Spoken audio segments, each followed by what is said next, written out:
لولا أن هدانا الله لقد جاءت رسل ربنا بالحق. الصلاة والسلام على رسول المصدق المصطفى الأمجد المحمود الأحمد أبي القاسم محمد.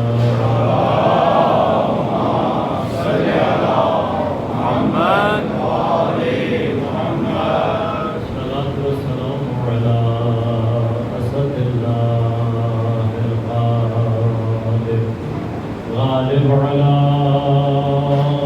كل غالب ولي بن أبي طالب. صل على محمد وآل محمد. والصلاة والسلام على سيدة المعصومة المظلومة الطاهرة البتول بضعة الرسول فاطمة الزهراء السيدة النساء العالمين.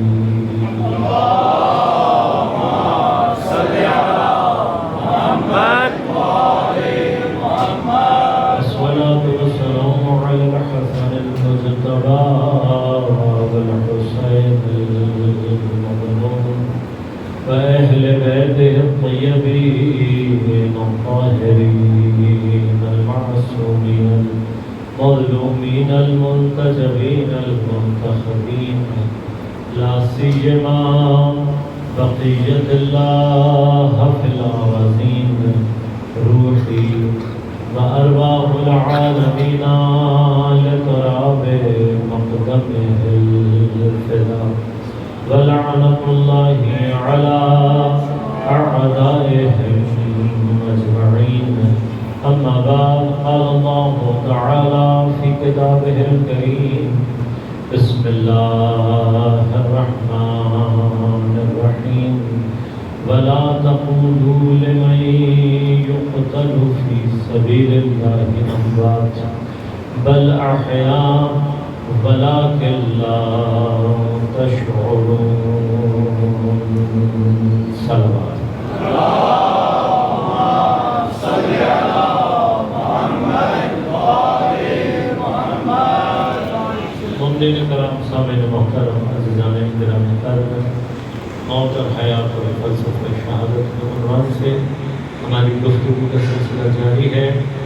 آپ کی خدمت میں عرض کیا موت اور حیات یہ دو ایسے کانسیپٹ ہیں، یہ دو ایسے مفاہیم ہیں جن کے بارے میں عام طور پر ہم یہ سمجھتے ہیں کہ ہمیں معلوم ہے کہ موت کسے کہتے ہیں اور حیات کسے کہتے ہیں.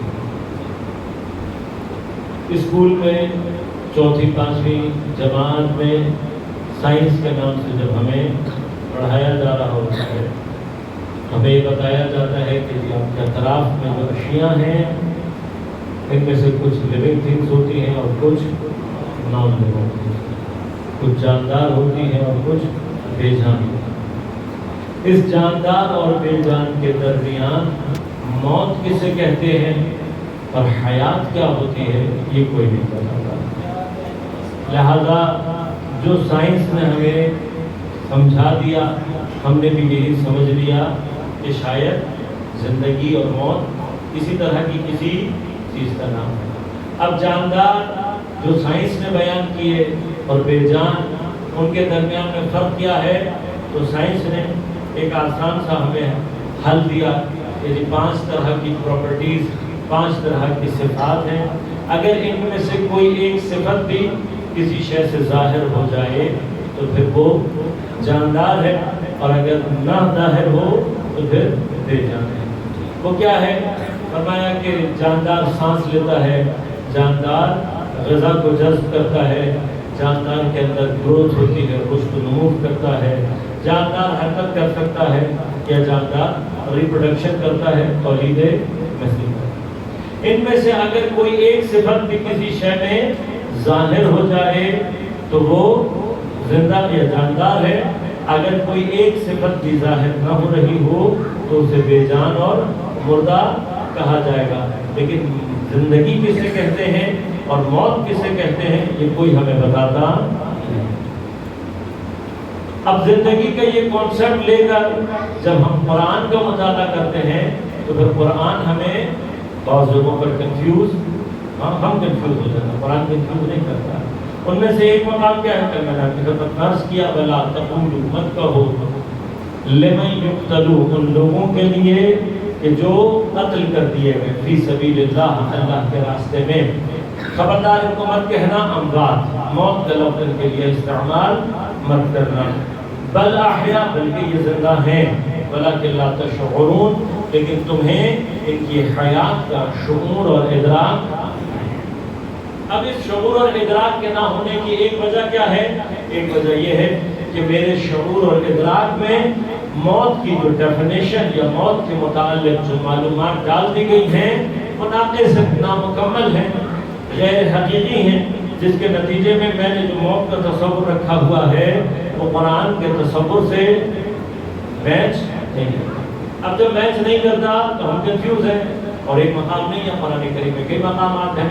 ارشاد فرمایا یا ایھا الذین آمنوا استجیبوا للہ وللرسول اے صاحبان ایمان استجابت کرو جواب دو لبیک کہو اللہ اور اس کے رسول کے لیے اذا دعاکم جب بھی یہ دونوں تمہیں پکاریں. پس اللہ اور اس کا رسول جب بھی تمہیں پکارے فوراً کیا کرو استجیبو جواب دو. یہ جواب دینے کا نتیجہ کیا نکلے گا؟ لما یحییکم تاکہ تمہیں زندہ کیا جا سکے. اب پروردگار یہ استجابت کا امر تو جن سے کر رہا ہے یہ جن سے تو فرما رہا ہے کہ استجابت کرو لبیک کہو اللہ اور رسول کے لیے. کیا یہ مردہ ہے کہ جن سے تو کہہ رہا ہے کہ تم استجابت کرو گے تو تمہیں زندہ کر دیا جائے گا؟ یقیناً یہ مردہ نہیں ہے یہ زندہ ہے. زندگی سے جواب کو طلب کیا جاتا ہے. اب اللہ کیا کہہ رہا ہے کہ جب تم اے صاحبان ایمان تم جب اللہ اور اس کے رسول کے لیے استجابت کرو گے تو اس استجابت کا نتیجہ کیا نکلے گا؟ لما یحییکم تاکہ تمہیں زندہ کیا جائے گا. اگر یہ زندہ ہے اور زندہ کو ہی زندہ کرنا ہے تو یہ تحصیل حاصل ہے. تحصیل حاصل لاغ ہوتا ہے. زندہ کو زندہ کرنا کے معنی نہیں ہے. بس ہمیں یہ ماننا پڑے گا کہ لما یحییکم میں کوئی ایسی خاص حیات موجود ہے. وہ کسی ایسی خاص حیات کی طرف اشارہ ہے کہ جو اللہ اور اس کے رسول کی استجابت سے حاصل ہوگی. اب اللہ اور رسول جب بھی تمہیں پکارے اذا دعاکم جب بھی تمہیں اللہ اور اس کا رسول آواز دے اللہ اور اس کا رسول جب بھی تمہیں پکارے دعاکم پکارے تمہیں تو کیا کرو استجیبو فوراً جواب دو اللہ اور اس کے رسول کو. اگر جواب دو گے تو تمہیں زندہ کر دیا جائے گا اور اگر جواب نہ دو تو کیا ہوگا؟ اگر جواب نہ دیا تو کیا ہوگا؟ یقیناً تمہارے لیے پھر حیات نہیں ہے لما یحییکم پھر تمہیں زندہ کیا جائے گا. چنانچہ تمہیں زندہ کر دیا جائے گا. اور اگر جواب نہیں دو گے تو کیا ہوگا؟ کم از کم حیات نہیں ہوگی. کم از کم وہ حیات نہیں ہوگی جسے قرآن زندہ سمجھتا ہے. ہو سکتا ہے بایولوجیکل لائف کا کوئی حصہ تمہارے اندر پایا جاتا ہو لیکن قرآن کی نظر میں تم زندہ حساب نہیں ہوں گے. اب اللہ آواز دے تو اللہ کی آواز کہاں آتی ہے مجھے نہیں معلوم لیکن واجبات محرمات ہو سکتا ہے کہ یہ اللہ کی پکار ہو لیکن پیغمبر کی پکار یقیناً اللہ کی پکار سے مختلف ہے. اب پیغمبر تمہیں جب بھی آواز دیں گے تم نے لبیک کہنی ہے تم نے استجابت کرنی ہے تم نے پیغمبر کے پاس پہنچنا ہے. اگر پیغمبر دن میں آواز دیں گے تب بھی لبیک کہو رات میں آواز دیں تب بھی لبیک کہو گھر میں آواز دیں تب بھی لبیک کہو مسجد میں آواز دیں تب بھی لبیک کہو. ہر مقام پر ہے نا.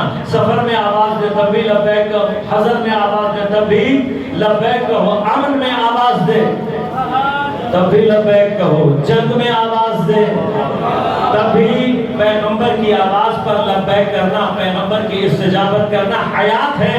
اب اگر کہیں سچویشن جنگ کی ایسی ہو کہ مسلمان غالب ہوں اور پیغمبر آواز دیں تب بھی لبیک کہو گے تو حیات ملے گی. لیکن اگر کہیں جنگ کا نقشہ بدل جائے جیتی ہوئی جنگ مسلمان ہارنے لگے، کفار مغلوب ہونے کے بجائے غالب آنے لگے، مسلمان قتل ہونے لگے، اور مسلمانوں کو قتل ہونے ہوتا دیکھ کر، کفار کو غالب دیکھ کر ایک بہت بڑی تعداد دوڑ لگا دے جان بچانے کے لیے، اور ایسی صورت میں پیغمبر آواز دے رہے ہوں، اذا دعاکم، جب بھی آواز دیں، تو آپ اگر دوڑتے ہوئے لوگوں کو پیغمبر آواز دے رہے ہیں تو قرآن یہ کہہ رہا ہے کہ جو بھی پیغمبر کی آواز پر لبیک کہے گا وہ زندہ ہوگا،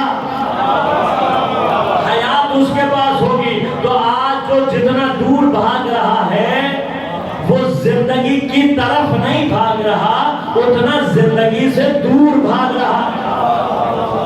تو جو جتنا دور چلا گیا اتنا ہی زیادہ مردہ خود بخود ہو گیا، اور آج پیغمبر کی آواز پر جو لبیک کہے گا وہ زندہ ہوگا، شہید ہو گیا، قتل ہو گیا تب بھی زندہ ہوگا، اور اگر غازی رہا تب بھی زندہ ہوگا، اس کے پاس حیات ہوگی۔ تو جو خود زندہ ہو وہ دوسروں کو زندہ کر سکتا ہے، جو خود زندہ نہ ہو وہ کسی کو کیا زندہ کرے گا؟ لہذا اب یہ حیات کا کانسیپٹ کہ جو ہماری اس بایولوجیکل حیات سے مختلف ہے، قرآن کیا کہہ رہا ہے اس کو سمجھنے کی ضرورت ہے۔ ہم نے تو سمجھا ہوا اسی وجہ سے، جب تک ہم قرآن کو اس طریقے سے درک کرنے کی کوشش نہیں کرتے، قرآن ہمارے لیے ہدایت کے راستوں کو نہیں کھولتا۔ لہذا قرآن نے اپنے پڑھنے والوں سے صرف دو ڈیمانڈز کی ہیں۔ ایک ڈیمانڈ قرآن کی کیا ہے؟ سورہ مبارکہ مزمل کی آخری آیت ہے، پروردگار ارشاد فرماتا ہے فَقْرَؤْا مَا تَيَسَّرَ، کتنا قرآن پڑھو اتنا پڑھو جو تم آسانی کے ساتھ پڑھ سکتے ہو۔ فَقْرَؤْا مَا تَيَسَّرَ، جتنا تم آسانی کے ساتھ پڑھ سکتے ہو۔ بس مکتب اہل بیت، مکتب تشیع، مکتب ثقلین، یہاں تاکید نہیں ہے قرآن زیادہ پڑھنے کی۔ جو 50 آیات روزانہ پڑھنے کا استحباب ہے وہ ان لوگوں کے لیے ہے جو روزانہ قرآن پڑھنے کی عادت رکھتے ہیں، لیکن اگر کوئی مصروف ہے زیادہ قرآن نہیں پڑھ سکتا تو ہمارے ہاں قرآن کے زیادہ پڑھنے کی تاکید نہیں ہے۔ نہ قرآن نے اپنے پڑھنے والوں سے چاہا ہے کہ زیادہ پڑھو، کتنا کہا قرآن نے؟ فَقْرَؤْا مَا تَيَسَّرَ، جتنا تم آسانی کے ساتھ پڑھ سکتے ہو۔ اب اگر دنیا کا مصروف سے مصروف آدمی بھی اٹھا لے تو ایک آیت تو کم از کم قرآن کی پڑھ سکتے ہیں، اور آج کے بچوں کے لیے، آج کی جنریشن کے لیے تو بہانے بھی ختم ہو گئے ہیں۔ اب تو موبائل کے اندر ایسی اپلیکیشن آ گئی ہیں کہ آپ ڈاؤن لوڈ کر لیں تو خود ہی آپ کی خدمت میں روزانہ ایک آیت ترجمہ سمیت پیش کر دے گا۔ اب اگر آپ اپنی موبائل کی اسکرین کے اوپر بھی ایک آیت روزانہ جو خود بخود آئے گی اس کا مطالعہ نہیں کر سکتے، اس کی تلاوت نہیں کر سکتے، تو قیامت کے دن آپ خدا کے سامنے معذوریت پیش نہیں کر سکتے۔ اتنی فیسلٹی کے باوجود بھی کم از کم ایک آیت۔ ہمارا مکتب، قرآن کا مکتب زیادہ پڑھنے کا مکتب نہیں ہے، یہ زیادہ والا مکتب، یہ زیادہ کی جو ہمارے ذہن میں کئی سے باتیں آ گئی ہیں کہ زیادہ سے زیادہ قرآن پڑھو، ایک ایک رات میں ایک ایک ٹانگ پہ کھڑے ہو کر پورا قرآن پڑھا دو، سنا دو، نہ پڑھنے والے کو کچھ سمجھ میں آئے نہ سننے والے کو کچھ سمجھ میں آ جائے، پھر باسکٹ کی باسکٹ بھر کے ثواب لے جاؤ۔ ان کا مسئلہ یہ ہے، ان کی پرابلم یہ ہے کہ وہ نہیں چاہتے کہ لوگ قرآن سمجھ کر پڑھیں، وہ چاہتے ہیں کہ ان کے لوگ زیادہ سے زیادہ پڑھیں لیکن قرآن کو سمجھنے کی کوشش نہ کریں۔ کیوں؟ اس لیے کہ اگر قرآن کہیں سمجھ کر پڑھنا شروع کر دیا تو پتہ لگ جائے گا حق پر کون ہے اور باطل۔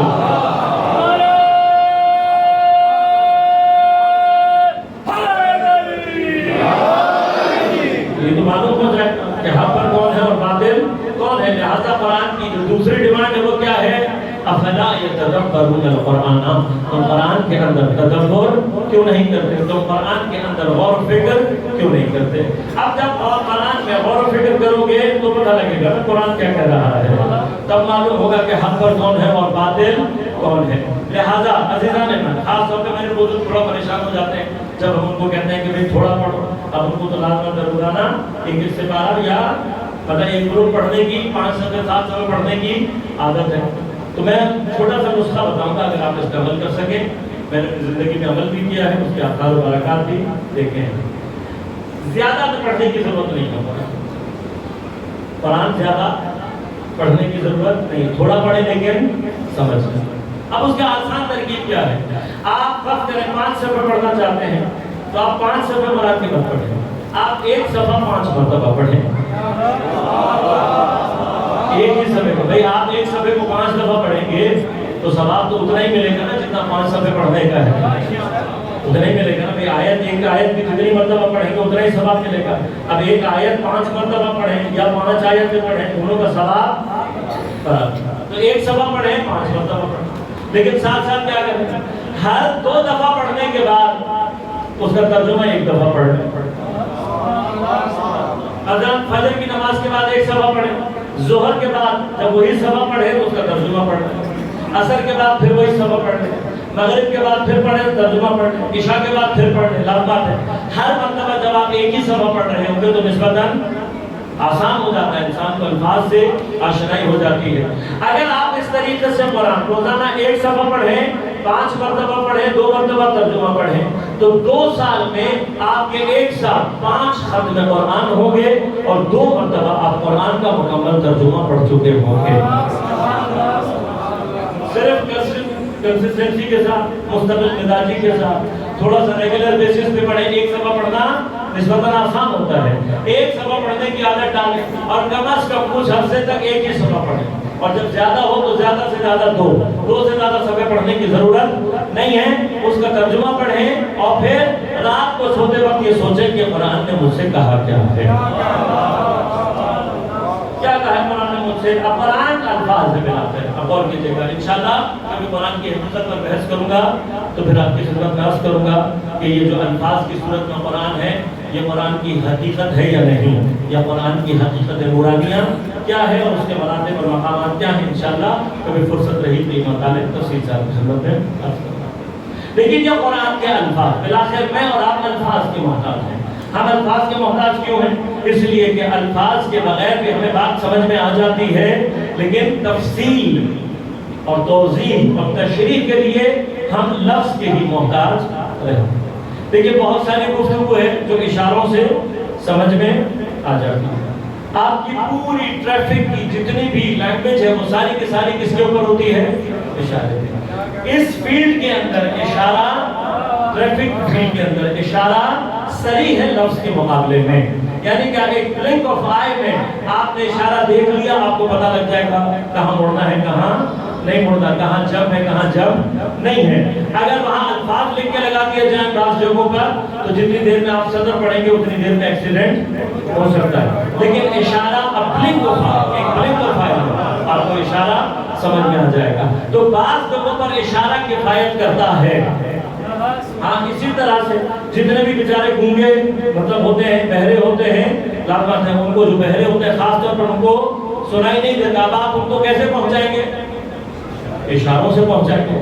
تو بعض جگہوں پر الفاظ ضروری ہوتے ہیں، بعض جگہوں پر اشارے ضروری ہوتے ہیں۔ لیکن اب اگر کوئی گونگا بھی ہو، بہرا بھی ہو، اندھا بھی ہو تو اس کو تو خدا ہدایت نہیں دے سکتا، پیغمبر کہاں سے ہدایت دیں گے؟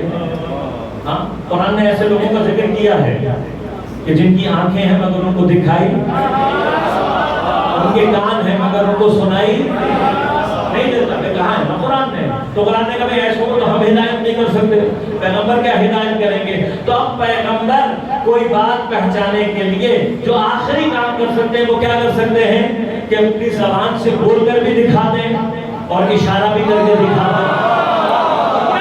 یہ آخری کام ہے، یہ آخری کام ہے کہ بھائی اگر ہاں جس کو سنائی دے رہا ہے اس کو تو سنائی دے گا، وہ جو پیچھے بیٹھا ہوا ہے وہ گھر جا کے یہ نہ کہے مجھے سنائی نہیں دیا پیغمبر۔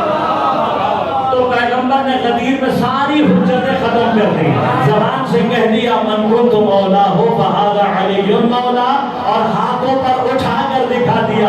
اب اگر کسی کو نبی کے ہاتھ پر بلند مولا نہ دکھائی دے تو اسے تو قرآن نہیں دکھا سکتا، ہم کہاں سے دکھائی دیں؟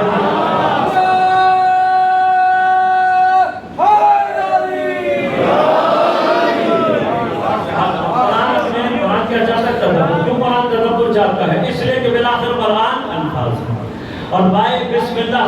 الناس کی سین تک ایک محدود الفاظ کا مجموعہ ہے، ایک محدود تعداد کے جملات جو کہ آیت کی شکل میں تقریباً 6600 کچھ کے قریب آیت، یہ محدود الفاظ ہیں، یہ محدود جملات۔ اب لفظ کے اپنے اندر ایک مشکل ہے، لفظ انتقال وسیلہ، انتقال معنی کے اندر ایک ناقص وسیلہ ہے۔ ٹرانسفر آف نالج کی دنیا کے اندر لفظ ایک میڈیم ہے، اس سے زیادہ کچھ بھی نہیں۔ اب آج کے بچوں کو تو اگر بات کی جائے تو یہ ہم سے زیادہ بہتر جانتے ہیں کہ انتقال معنی میں، ٹرانسفر آف نالج میں اب لفظ کی حقیقت کم ہوتی جا رہی ہے۔ جتنی آپ کی انفارمیشن ٹیکنالوجی کی دنیا ہے وہ ساری کی ساری ٹرانسفر آف نالج ہے کہ جو لفظ کے بغیر، میں صرف اشارہ کر رہا ہوں، حقیقت قرآنیہ کبھی اور بتاؤں گا۔ آج اپنے بچوں کے لیے کچھ اشارے کرتا رہے ہیں، حقیقت وحی پر بحث کرنے والے ہیں۔ بعض اوقات فرشتہ کیسے آتا ہے، قرآن کیسے نازل ہوتا ہے، ان سے دو چار باتیں کرتا ہوں میں۔ آپ نے آج اپنے موبائل سے نکالا پیغام بھیج دیا، چلا گیا، کس کو پتا لگا؟ کس نے دیکھا؟ کسی کو آیا نظر؟ آپ نے پیغام لکھا بھیج دیا، اس کو پہنچ گیا یا نہیں پہنچا؟ جن دونوں کے پاس موبائل ہے، جن دونوں کے پاس موبائل، ان کو تو پہنچ گیا، پہنچ گیا، اس نے بھیج دیا، اس کا پہنچ گیا۔ آپ کو نظر آیا؟ کسی نے دیکھا؟ کیسے پتا لگا؟ وہ آپ کو کیسے پتا لگے گا؟ بھئی آپ کو بھی، آپ کے جیب میں اگر موبائل پڑا ہوا ہو اور سائلنٹ موڈ پر لگا ہوا ہو، وائبریشن بھی بند ہو، تو آپ کو پتا لگے گا؟ آپ کو بھی نہیں پتا لگے گا۔ بھئی کوئی اثر ظاہر ہو جائے گا، کوئی موبائل کانپے گا، ایسے ہی نا وائبریٹ کرے گا، وائبریٹ کو ہی اردو میں کانپنا ہی کہتے ہیں، تھوڑی سی کپکپاہٹ پیدا ہوگی، ہاں تھوڑی سی کپکپاہٹ، آپ کو تب پتا لگے گا جب یہ ہلے گا۔ تو اپنے ہاتھ سے بنایا ہوا موبائل ایک جگہ سے دوسری جگہ پیغام چلا جائے تو آپ کو نہیں پتا لگے گا، جب تک اس کا موبائل کانپ نہ جائے، اس کے اندر سے کوئی آواز نہ آ جائے، تب تک آپ کو پیغام جاتا ہوا دکھائی نہیں دے گا۔ جب تم اپنے بنائے ہوئے پیغام آتے اور جاتے ہوئے نہیں دیکھ سکتے تو خدا کا بھیجا ہوا پیغام وحی کی منزل کیسے درک کر سکتے ہو؟ تو تھوڑا سا اب کیا ہے، یہ تو پیغمبر اللہ وحی کی کیفیت دیتی تھی کہ حضرت کا بدن تھر تھرانے لگتا تھا، پیشانی پہ قطرے نمودار ہو جایا کرتے تھے، جس گھوڑے پر بیٹھے ہوتے تھے اس کی کمر کمان ہو جاتی تھی۔ جس پیغام کا ظاہری اثر اتنا سنگین ہے، اس کی اصل حقیقت کتنی سنگین ہوگی۔ لیکن جب ہم اپنے بنائے ہوئے موبائل سے آتے جاتے پیغام کو درک نہیں کر سکتے تو خدا کے میسنجر کو درک کرنا اور پیغام کو درک کرنا، حقیقت وحی کو درک کرنا اتنا آسان نہیں ہے۔ اب یہ جو قرآن ہے یہ الفاظ کا مجموعہ، الفاظ کیا ہے؟ ایک وسیلہ ہے، ایک میڈیم ہے ٹرانسفر آف نالج کی دنیا کے اندر، لیکن ایک ناقص وسیلہ ہے، محدود وسیلہ ہے، اعتباری وسیلہ ہے۔ ناقص ہے، کیوں ناقص ہے؟ اس لیے ناقص ہے کہ بہت ساری چیزیں ایسی ہیں کہ جو لفظ میں بیان ہی نہیں کی جا سکتی، لفظ نہیں بیان کر سکتے۔ مثلا کیا بیان نہیں کر سکتے؟ آپ لفظ سے رنگ کو کبھی بھی بیان نہیں کر سکتے۔ اگر کوئی امتحان کرنا چاہے گھر میں جا کے ٹرائی کر لے، کل آ کر مجھے بتا دے کہ پیلا رنگ ہوتا کیا ہے، ہرا کسے کہتے ہیں، نیلا کیا ہوتا ہے، لال کسے کہتے ہیں، کالا کسے کہتے ہیں، لفظاً بیان کر دیجیے گا۔ لفظ کا رنگ بیان، تو خوشبو بیان ہو سکتی ہے۔ گلاب کی اور چمیلی کی خوشبو میں کیا فرق ہے؟ دونوں اچھی ہوتی ہیں۔ گلاب کی کیسی ہوتی ہے؟ گلاب جیسی۔ چمیلی کی کیسی ہوتی ہے؟ چمیلی۔ اس سے زیادہ آپ کچھ بیان ذائقے بیان کر سکتے ہو؟ چار بنیادی ذائقے ہیں جو انسان بیان کر سکتا ہے: نمک، میٹھا، کڑوا اور کھٹا۔ یہ چار ذائقے بنیادی ذائقے جو انسان بیان کر سکتا ہے۔ اب مثلا گلاب جامن بھی میٹھا ہے، کیلا بھی میٹھا ہے، انگور بھی میٹھا ہے، اور بھی کوئی چیز میٹھی ہے۔ جب یہ چاروں چیز میٹھی ہیں تو پھر فرق کیا ہے؟ ہاں آپ کو بھی گلاب جامن جیسا ہوتا ہے، کھجور جیسی ہوتی ہے۔ ہر ایک کا ذائقہ بیان نہیں کیا جا سکتا، رنگ بیان نہیں کیا جا سکتا، خوشبو بیان نہیں کی جا سکتی، آواز بیان نہیں کی، یہ ساری کی ساری چیزیں بیان لیکن الفاظ کے اندر وسعت نہیں ہے کہ وہ ان کو بیان کریں. یہ خدا نے ہمارے اور آپ کے اندر حصے مشترک لکھی رکھی ہے. ہم سب کو چونکہ کالا کالا نظر آتا ہے اس لیے ہم بیان کر دیتے ہیں. حتیٰ اگر آپ کے درمیان کوئی کلر بلائنڈ بھی آ جائے تو آپ کو پتہ لگے گا کہ اس کو رنگ سمجھانا کتنا مشکل ہو جاتا ہے. الفاظ ناقص محدود ہیں، محدود ہے. لفظ اپنے معنی سے زیادہ کچھ اور منتقل جو اس کا معنی ہے وہی پہنچ جائے گا. اعتباری ہے. آپ واٹر کہیں تب بھی وہی رہے گا، پانی کہیں گے تب بھی وہی رہے گا، آگ کہیں گے تب بھی وہی رہے گا، الماء کہیں گے تب بھی. حقیقت تبدیل نہیں ہوتی، لفظ تبدیل ہو جاتے ہیں. ان تینوں عیوب کے باوجود، ان تینوں کمیوں کے باوجود جو پروردگار ناقص، محدود اور اعتباری الفاظ کے ذریعے سے، محدود الفاظ کے مجموعے سے لامحدود ہدایت کے سرچشمے کو جاری کرتا ہے، اسے خدا کہتے ہیں. اب یہ لامحدود جو لامحدود ہدایت ہے یہ کیسے حاصل ہونی ہے؟ لہذا الفاظ کی انہی عیوب کی بنا پر انتقال معنی کی دنیا میں لفظ کو خاموش دلیل کہتے ہیں. لفظ کیا ہے؟ خاموش دلیل ہے. یہ خاموش دلیل صرف ایک راستے سے بات کر سکتی ہے. ایک واحد طریقہ ہے کہ آپ اس خاموش دلیل کو گفتگو پر مجبور کریں. وہ راستہ کیا ہے؟ وہ راستہ ہے تدبر کا راستہ، وہ راستہ ہے تفکر کا راستہ. جب تک آپ الفاظ کے اندر تدبر اور تفکر اختیار نہیں کریں گے، الفاظ آپ کو اپنے معنی سے زیادہ کچھ نہیں بتائے گا. اب قرآن کی ایک آیت پہ آج تدبر کر کے دیکھتے ہیں کہ قرآن کیا کہہ رہا ہے. آیا قرآن ہم سے اس بات کے جو ہم نے عام طور پر اس سے سمجھی ہے کچھ اور ہمیں سمجھا رہا ہے یا نہیں؟ تو قرآن نے موت کے سلسلے میں ہی آواز دی. سورہ مبارکہ عنکبوت 57 نمبر آیت، اور فرمایا کل نفس ذائقۃ الموت ثم الینا ترجعون.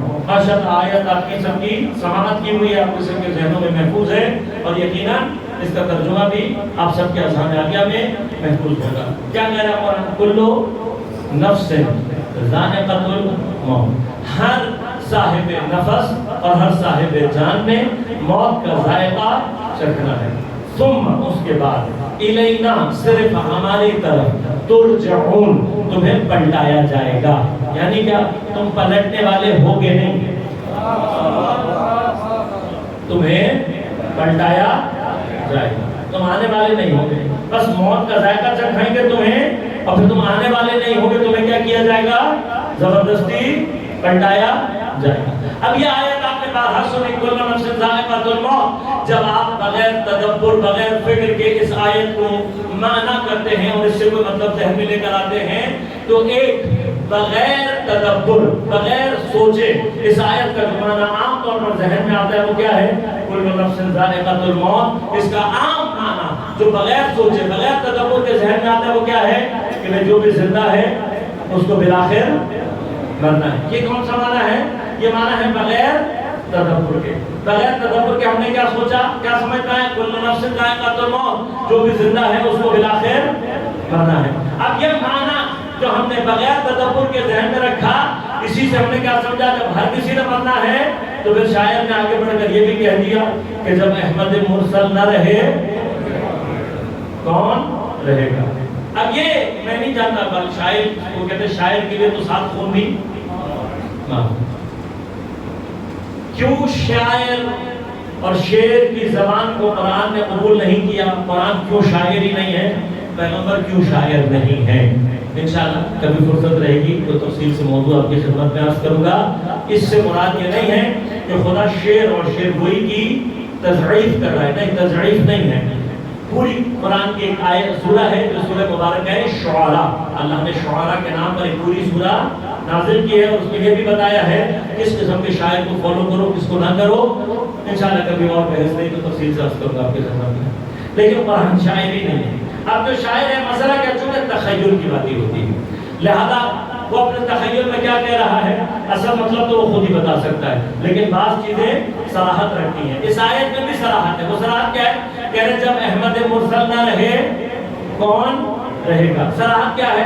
آپ نے باقی نہ رہنے والوں کی طرح سے یہ سمجھا ہوا ہے کہ شاید احمد مرسل بھی ایسے ہی جیسے نہ رہے باقی ویسے احمد مرسل بھی نہ رہے. یہی معنی ہے نا اس کا, صراحت کے ساتھ یہ معنی ہے. تو مجھے نہیں پتا شاعر کون ہے, مل جائیں گے انشاءاللہ تو پوچھوں گا کہ اس کا مطلب آپ نے اپنے نہ رہنے والوں کی طرح سے پیغمبر کو بھی سمجھا کہ پیغمبر نہ رہے. اب مثلا آپ کے ابا نہ رہے, آپ کی اماں نہ رہی, بھائی نہ رہا, بہن نہ رہی, ہاں دوست رشتے دار یہ نہ رہے, اسی طرح آپ نے کیا سمجھا کہ پیغمبر بھی نہ رہے. اب میں تفصیل تو انشاءاللہ آپ کی خدمت میں عرض کروں گا اگر وہاں تک پہنچ گیا. ہاں کہ کچھ لوگ ہوتے ہیں کہ کچھ کیفیت ایسی ہوتی ہے جس میں جسم چھڑوایا جا رہا ہوتا ہے, اور کچھ کیفیت ہوتی ہے جس میں جسم چھوڑا جا رہا ہوتا ہے. جو اپنی مرضی سے جسم چھوڑ دے وہ مردہ نہیں ہے, وہ شہید کہلاتا ہے. جس سے چھڑوا دیا جائے وہ مردہ کہلاتا ہے. اس کی تفصیل ہے انشاءاللہ ادلہ سے, دلیلوں سے ثابت کروں گا, ادلہ کے ساتھ ثابت کروں گا. لیکن ابھی ایک موقع ہے صرف اس کا کہ جب آپ کے نہ رہے اور پیغمبر کے نہ رہے تو ایک چھوٹا سا بڑا بنیادی سا فرق ہے. اگر یہ بھی توجہ میں ہوتا تو یہ شعر کیوں نہ کہتے. پھر جب آپ کے ابا نہ رہے, جب آپ کی اماں نہ رہی, بہن بھائی عزیز اقربا نہ رہے, تو نہ رہنے والے کو کبھی آپ نے مخاطب کر کے سلام کیا ہے؟ مخاطب کا سلام, عربی میں مخاطب کا سلام کیسے کیا جاتا ہے؟ السلام علیکہ. کاف کاف خطاب ہے, ہاں first person, second person, third person, متکلم مخاطب غائب. عربی میں مخاطب سیکنڈ پرسن ہوتا ہے, سیکنڈ پرسن ہوتا ہے جو سامنے ہو, اس کے لیے مخاطب کا صیغہ استعمال کیا جاتا ہے. عربی میں مخاطب کے لیے کاف کا لفظ استعمال ہوتا ہے, السلام علیکہ. کا جب کہا جا رہا ہوتا ہے تو مراد کیا ہوتی ہے کہ کوئی سامنے ہے, موجود کو, حاضر کو سلام کیا جاتا ہے. اب آپ کے ابا چلے گئے, نہ رہے, تو نہ رہنے کے بعد کبھی آپ نے ابا کو السلام علیکہ ابا کہہ کر سلام کیا؟ اماں نہ رہی, السلام علیکی اماں کہہ کر سلام کیا؟ بہن بھائی عزیز و اقربا نہیں. آپ اگر سلام بھیجتے بھی ہیں تو غائب کے صیغے سے, میرے ابا پہ سلام ہو, میری اماں پہ سلام ہو, لیکن کبھی مخاطب کے صیغے سے سلام نہیں کیا, کیونکہ جب آپ کا نہ ہی رہا تو غائب ہو گیا, حاضر نہیں رہا, مخاطب نہیں رہا, موجود نہیں رہا. تو کم از کم اتنا تو سوچ لیتے, اگر پیغمبر نہ رہے ہوتے تو خدا ایک نہیں دن میں 5 مرتبہ آپ کو مجبور کر رہا ہے کہ آپ ہر نماز میں ایک مرتبہ یہ کہہ کر سلام کریں, السلام علیکہ ایھا النبی ورحمۃ اللہ وبرکاتہ. تو نماز پڑھتے ہوئے ایک مرتبہ تو سوچا ہوتا, جس کو السلام علیکہ کہہ کر سلام کر رہا ہوں وہ حاضر بھی ہوتا ہے, موجود بھی ہوتا ہے.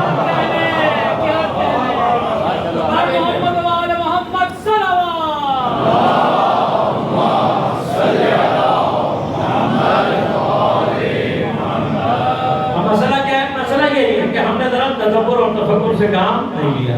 قرآن نے یہ نہیں کہا, قرآن نے کیا کہا؟ کل نفس ذائقۃ الموت. اب اس کا معنی یہیں پر کہیں پر بھی یہ نہیں ہے کہ ہر زندہ کے لیے موت ہے. قرآن میں اللہ کے پاس الفاظ کی کمی نہیں ہے. اگر خدا کو کہنا ہوتا کلو, اگر یہی بات کہنی ہوتی تو خدا کیا کہتا؟ کلو حی ذائقۃ الموت. کیوں عربی میں حی کہتے ہیں کسے؟ زندہ کو. اگر اللہ نے یہ کہنا ہوتا کہ ہر زندہ کے لیے موت ہے تو لفظ کیا ہوتا؟ کلو حی. لیکن اللہ نے کلو حی نہیں کہا, اللہ نے کیا کہا؟ کلو نفس. اس کا معنی کیا ہے؟ اس کا معنی یہ ہے کہ ہر زندہ کے لیے موت نہیں.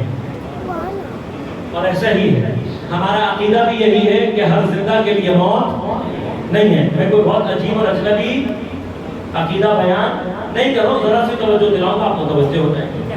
ہر زندہ کے لیے موت نہیں ہے. اگر میں ایک زندہ بھی ایسا ثابت کر دوں جس کے لیے موت نہ ہو تو کل کا قاعدہ تو خود بخود ختم ہو جائے گا نا. کل وہاں آتا ہے جہاں سب شامل ہو جائیں, ایک بھی باہر چلا جائے تو کلیت ختم ہو جاتی ہے. تو اب وہ زندہ جس کے لیے موت نہیں ہے, ہم سب کے عقیدے میں مگر خدا زندہ ہے یا نہیں؟ زندہ ہے. خدا کے اسماء الحسنی میں سے ایک اسم مبارک الحی ہے یا نہیں؟ الحی کا معنی کیا ہے؟ زندہ. تو خدا زندہ ہے یا نہیں؟ کیسا زندہ ہے؟ الحی الذی لا یموت. ایسا زندہ ہے جس کے لیے موت کا کوئی نہ تصور ہے اور نہ امکان ہے. ایک ہے ڈھونڈ دیا میں نے آپ کو, ایک ہے ایسا, ایک زندہ ایسا ہے جس کے لیے موت کا کوئی تصور نہیں ہے. تو جب نہیں ہے تو بالکل ہے کا جملہ ویسے ہی غلط ہو جائے گا. لہذا قرآن نے نہیں کہا. لیکن صرف خدا نہیں ہے جو زندہ ہے. جتنے بھی مکاتب ہیں، جتنے بھی مذاہب ہیں، جس مذہب کے اندر بھی الوہیت کا تصور پایا جاتا ہے، جس مذہب کے اندر بھی ڈیوائن اتھارٹی کا تصور، ڈیوینٹی کا تصور اگر پایا جاتا ہے، خدا کا تصور پایا جاتا ہے، تو اس مذہب کے اندر انبیاء کا تصور بھی پایا جاتا ہے اور خدا اور انبیاء کے درمیان فرشتوں کا تصور بھی پایا جاتا ہے۔ تمام مذاہب، اب چاہے وہ عیسائیت ہو، چاہے یہودیت ہو، چاہے مسلمانوں کے جتنے فرقے ہوں، سب میں فرشتے کا تصور ہے یا نہیں، فرشتے کا عقیدہ ہے یا نہیں، اور سب میں بالاتفاق جو عقیدہ پایا جاتا ہے وہ یہ کہ فرشتے کو موت نہیں آتی۔ آپ نے کبھی نہیں سنا ہوگا کہ فلاں فرشتے کا انتقال ہو گیا، فرشتے کے لیے موت نہیں ہے، فرشتے کے لیے موت نہیں ہے۔ فرشتہ سرمدی الوجود ہے، جب خدا نے بنا دیا، اب جب تک خدا باقی رکھنا چاہے گا فرشتہ باقی رہے گا، فرشتے کے لیے موت نہیں ہے۔ اسی لیے آج تک آپ نے نہیں سنا ہوگا، البتہ ہماری انفارمیشن بڑی عجیب و غریب ہے، پتا تو ہمیں جنوں کے بارے میں بھی کچھ نہیں ہے، لیکن جنوں کے مرنے کی خبر ہمارے ہاں کہیں نہ کہیں موجود ہے، چاہے ہمارا جنوں سے کوئی رابطہ نہیں، ہمیں آج تک یہ بھی نہیں پتا کہ جن کہتے کسے، لیکن ہمارے ہاں جنوں کے انتقال کی خبریں بھی آ جاتی ہیں، پھر ہم ان کی فاتحہ بھی دلا رہے ہوتے ہیں۔ یہ کام تو ہمارے لیے بہت آسان ہے، یہ سب کچھ ہمارے ہاں عام طور پر رائج ہے۔ اب پتہ نہیں اس جن کا وہ نام ہے یا نہیں، وہ انتقال ہوا یا نہیں ہوا، لیکن نیوز موجود ہے۔ بھارت جن اپنی جگہ ایک الگ جس ڈسکشن کا ٹاپک ہے، اس کو بھی کبھی اور انشاءاللہ ڈسکس کریں گے، لیکن فرشتے کے لیے موت کا تصور نہیں ہے۔ اب فرشتہ بھی نہیں رکھتا تصور موت کا، خدا بھی نہیں رکھتا۔ فرق کیا ہے؟ فرق یہ ہے کہ خدا کی حیات اس کی اپنی ہے، ثانیہ اس کی حیات ایسی ہے جس کے لیے نہ موت کا تصور ہے اور نہ امکان ہے، اصلا ممکن بھی نہیں ہے۔ لیکن فرشتے کی حیات اپنی نہیں ہے، خدا کی دی ہوئی ہے، اور جب تک رکھنا چاہے گا تب تک رہے گا۔ بس اگر تصور موت نہ ہو فرشتے کے لیے، تب بھی امکان فنا اور امکان موت فرشتے کے لیے موجود ہے، جب خدا چاہے گا ختم ہو جائے گا۔ اب اگر ہم نے کہا کہ فرشتے کے لیے موت نہیں ہے تو کسی کو کوئی پریشانی نہیں ہوئی، اور اگر ہم یہ کہیں کہ فرشتہ جن ذوات مقدسہ کو سجدہ کرتا رہا ہے، بھائی فرشتہ جن کو سجدہ کر دے، فرشتے کے لیے موت نہیں ہے، لیکن جن کو فرشتہ سجدہ کر دے ان کے لیے اگر یہ کہا جائے کہ ان کے لیے موت نہیں ہے، تو پھر پریشانی کی وجہ کیا ہے؟ افضل ہے، جب مفضول کے لیے موت کا تصور نہیں ہے تو افضل کے لیے بہترین اولا نہیں ہونی چاہیے۔ لیکن یہاں ایک اعتراض ہے جو وارد ہو سکتا ہے، وہ کیا ہے؟ وہ یہ ہے کہ جب معصوم، کس کو سجدہ کیا؟ معصوم کو۔ جب معصوم لباس بشریت کی دنیا میں آتا ہے، اگر لباس بشریت میں اس کے پاس نفس ہو، چاہے وہ کسی بھی قسم کا نفس ہو، کتنا ہی پاکیزہ نفس کیوں نہ ہو، اگر نفس ہے تو قرآن نے کیا کہا ہے؟ کلو نفس ذائقۃ الموت، ہر صاحب نفس اور ہر صاحب جان کو موت کا ذائقہ چکھائیں گے، اور پھر کیا ہوگا؟ ثم الینا ترجعون، تم آنے والے نہیں ہوگے، تمہیں زبردستی بلایا اور پلٹایا جائے گا۔ اب یہ کلیت اگر معصوم کے پاس لباس بشریت میں کسی بھی قسم کا کوئی بھی نفس ہو، شامل ہو جائے گا، اور ہمیں ماننا پڑے گا کہ معصوم اگر لباس بشریت میں نفس رکھتا ہے تو پھر اس کے لیے بھی موت ہے اور اس کو بھی زبردستی پلٹایا جائے گا۔ اب یہ قانون کلی اس وقت تک باقی رہے گا جب تک کوئی استثنائی حکم آ کر اس حکم سے کسی نفس کو باہر نہ نکالے، ایکسٹرا آرڈینری کوئی آرڈر نہ آئے، حکم ثانوی نہ آئے، ایکسیپشنل آرڈر نہ آئے، حکم استثنائی نہ۔ اب یہ ایسا کیوں ہوتا ہے؟ میں عرض کرتا ہوں آپ کی خدمت میں، ہماری عام زندگی کے معاملات میں بھی عام طور پر ہم یہ کام انجام دیتے ہیں، جب کسی معاملے کی سنگینی کو سمجھانا ہو تو پہلے ایک حکم کلی لگا دیا جاتا ہے تاکہ لوگوں کو معاملے کی سنگینی سمجھ میں آ جائے، اور پھر جب لوگوں کو معاملے کی سنگینی سمجھ میں آ جاتی ہے تو ایک حکم استثنائی کے ذریعے سے، ایک سیکنڈری آرڈر کے ذریعے سے کچھ کو اس میں سے خارج کر دیا جاتا ہے۔ یہ کامنلی ہوتا ہے، جو امپورٹنٹ چیزیں ہوتی ہیں ان کو ایک اور حکم کے ذریعے سے کیا کیا جاتا ہے؟ نکال دیا جاتا ہے۔ میں نے مشکل گفتگو کی آسان مثال کے ذریعے سے کوشش کروں گا اپنے بچوں تک بات کو پہنچا سکوں، میرے بزرگان متوجہ ہیں، بہت آسان ایگزامپل آپ کو کوشش کروں گا پہنچا سکوں۔ ابھی تک آپ کرونا بھولے نہیں ہوں گے، تو جب کرونا کی وبا دنیا بھر میں پھیل رہی تھی تو ہماری عوام کو سمجھ میں نہیں آ رہا تھا کہ معاملات کتنے